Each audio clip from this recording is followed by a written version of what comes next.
এজন্য আল্লাহর আইন দরকার। মানুষ হিসাবে প্রত্যেকটি মানুষের অধিকার প্রতিষ্ঠার জন্য কোরআনের আইন দরকার। একজন শ্রমিক, একজন কৃষক, একজন শ্রমজীবী, যে কেউ তার অধিকার সম্পূর্ণভাবে প্রতিষ্ঠা হবে যদি আল্লাহর আইন সেই সমাজে প্রতিষ্ঠা থাকে। একজন নারী তার অধিকার পাবে। আজ সমাজের বিভিন্ন শ্রেণী পেশার মানুষ তারা তাদের অধিকার থেকে বঞ্চিত, তারা তাদের ন্যায্য পাওনা, ন্যায্য অধিকার থেকে বঞ্চিত। কিন্তু কোরআন প্রতিষ্ঠা হলে কোনো মানুষ তার অধিকার থেকে বঞ্চিত হবে না। এমনকি যারা অমুসলিম, মুসলমানও না, তারাও তাদের অধিকার পাবে।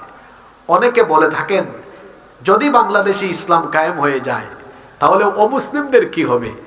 কথাটা শুনে মনে হয় মায়ের চেয়ে মাসির দরদ বেশি।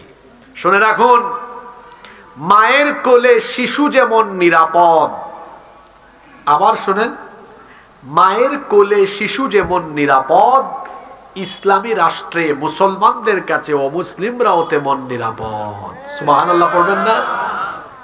এই যে ঠিক কইলেন, আপনি ঠিক কইলেও ঠিক, না কইলেও এই কথা ঠিক। এই ঠিক না বলে বলতে পারেন সুবহানাল্লাহ, ফজিলত আছে, ফজিলত আছে না? আচ্ছা, সবাই একবার সুবহানাল্লাহ পড়েন। ইসলামী রাষ্ট্রে অমুসলিমরা সেরকম নিরাপদে থাকবে, মায়ের কোলে শিশু যেমন নিরাপদে থাকে, ইসলামী রাষ্ট্রে মুসলমানদের কাছে অমুসলিমরাও নিরাপদে থাকবে। কারণ আমাদের ইসলাম এত সুন্দর। যদি কোরআন ইসলাম প্রতিষ্ঠা হয়ে যায়, হিন্দু, বৌদ্ধ, খ্রিস্টান সবাই আরো বেশি নিরাপদে নির্বিঘ্নে থাকবে। কারণ আল্লাহ তাআলা কোরআনে কারিমে আমাদেরকে ঘোষণা দিয়েছেন, খবরদার কোনো মুসলিমদের উপর জুলুম করো না, অবিচার করো না, তাদের সাথে সম্মানজনক আচরণ করো। আবার আল্লাহ কোরআনে কারিমে বলেছেন, খবরদার কোনো অমুসলিমের উপাস্যকে গালি দিও না, বিধর্মীদের কোনো উপাস্যকে গালি দিও না। কারণ তুমি যদি তাদের উপাস্যকে গালি দাও, তারাও তোমার আল্লাহকে গালি দিবে।